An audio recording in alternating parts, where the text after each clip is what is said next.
You studied acting with Roy London. We don't know Roy London. Who is he? Roy London, he's just very well known within our industry in the States. I don't know what I can tell you about him other than he's just a man who grew up in New York stage and then kind of modified his style to keep up with the times, you know? Because acting keeps getting more and more. For instance, his way of teaching different from the actor studio's way? Sure, yeah. Yeah, it's not so methody. You know method? Yes. The actor studio? Yeah.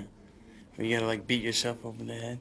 Hey, I'm not knocking it, because I say whatever works for you, run with it. You know? And then you made many works for television. Is it indispensable for a young actor to work for television? Indispensable. What do you mean by that? For your career to make films afterwards, is it indispensable to begin with television works? It usually works that way, beginning with television.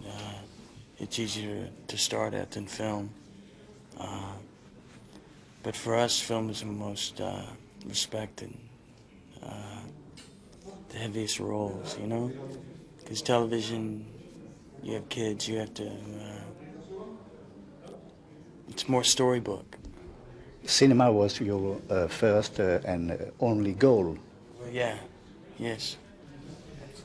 And then you made a famous commercial for Levi's. Yeah, we don't think about commercials much in the States, but it's been a deal out here, I guess. So that's all right, I like that. I like the song. Good song. Who directed the commercial? Chris, oh, I'm blanking on his last name, that's terrible. He's a good man. I'll have to think about it. Is that because he saw you in that commercial that Ridley Scott... No, we actually shot the commercial after. They worked with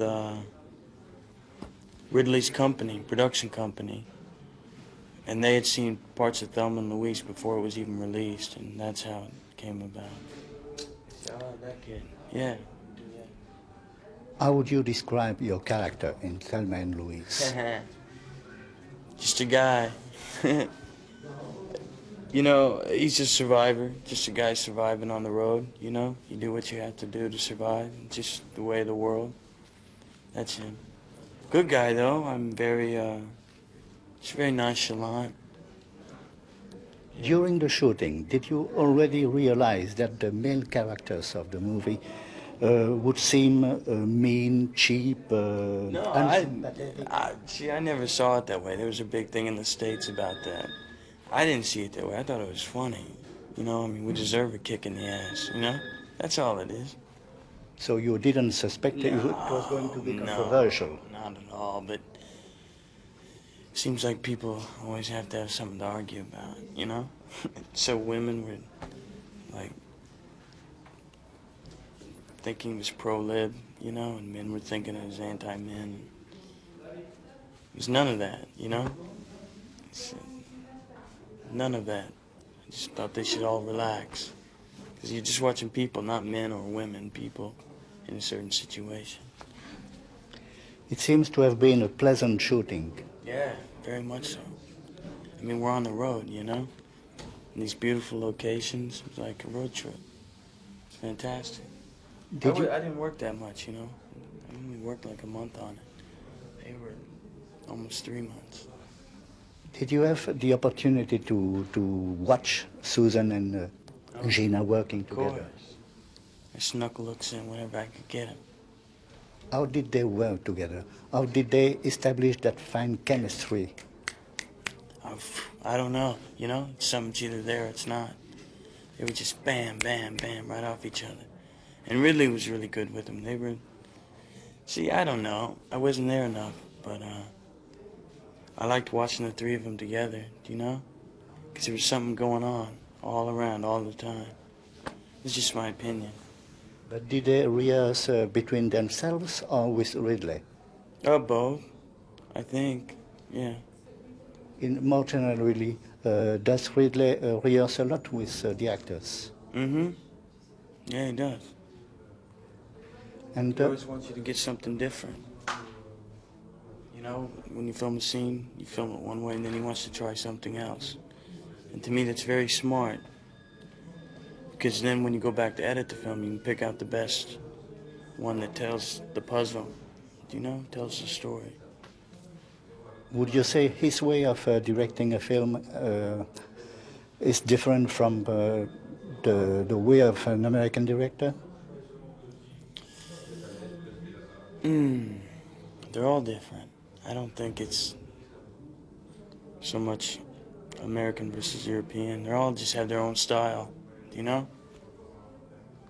But being a British director, I often think that non-American directors see the American landscapes a different Yeah, way. now I gotta tell you,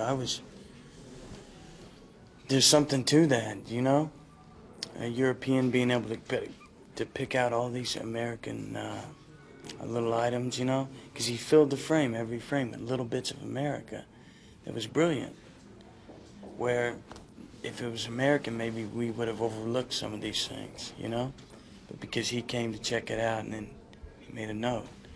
It was really funny. He took when I was there, for the short time I was there, I remember him taking a lot of time to fill the background scene with American life, mid-America. Right. And he worked that way with his director of photography, I imagine, who's also British. Right, Adrian Brittle. Okay, thank you very much. Okay, that's it.